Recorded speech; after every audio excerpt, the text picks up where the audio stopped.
A thoughtful condolence card that requires very little in terms of supplies to make. I'll show you how to do this coming up next on Catherine Paper Art. Well, today I'm going to be making a condolence card, and my favorite, if I had a favorite, I would say this would be it. I use this cherry blossom tree embossing folder, and the color of cardstock varies from time to time, but I'll be using these Spellbinders Partly Cloudy. And so I'll go ahead and emboss this and be right back. So it gives a good impression. It's just something I picked up on Amazon. It's a no name brand, made in China kind of thing. But it's pretty. And it's a very quiet, very subtle embossing folder. And so what I like to do is I just take my Hero Arts unicorn pigment ink and just touch over the flowers, which I kind of think of more as well, they're blossoms. So I just kind of glaze over them just lightly. I don't want to really get the background. I just want to get the blossoms and the tree. I don't want to get anything that's not connected to the branches any longer, except for these up in the tree. I'm going to consider those as part of the live blossoms.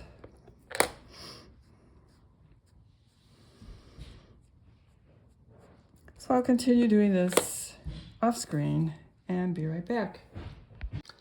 So I finished inking up my panel. And the good thing about the unicorn ink is that it is a pigment ink. So it takes a long time to dry. And so if you make a mistake, if you accidentally hit an area that you didn't want to, you can erase it and remove it. So that's a good thing. The downside of it being a pigment ink is that it takes a long time to dry. And though you can hit it with a heat gun, I've never found that to be very successful in actually drying the ink. So I just usually set it aside to dry and come back to it at a later point. At any rate, I'll go ahead and trim this down, and I think what I'll do is I'll use a silver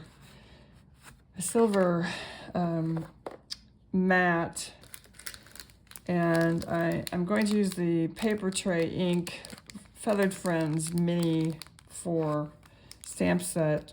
I'll use the With Heartfelt Sympathy, and I will probably heat emboss that in silver as well. So I'll go ahead and get all that and be right back. Okay, so here is the finished card. I heat embossed the sentiment, and I inked up one flower to represent the loved one who has passed. I like this embossing folder because it reminds me of the Tree of Life, and with the blossoms that have fallen and faded because I don't ink those up. It just is a very elegant way of expressing death, I think. And I don't know, it's a very simple card to make. So I left the inside blank to write a personal message, and so that's that. So if you like the video, please let me know in the comments, and thank you for watching.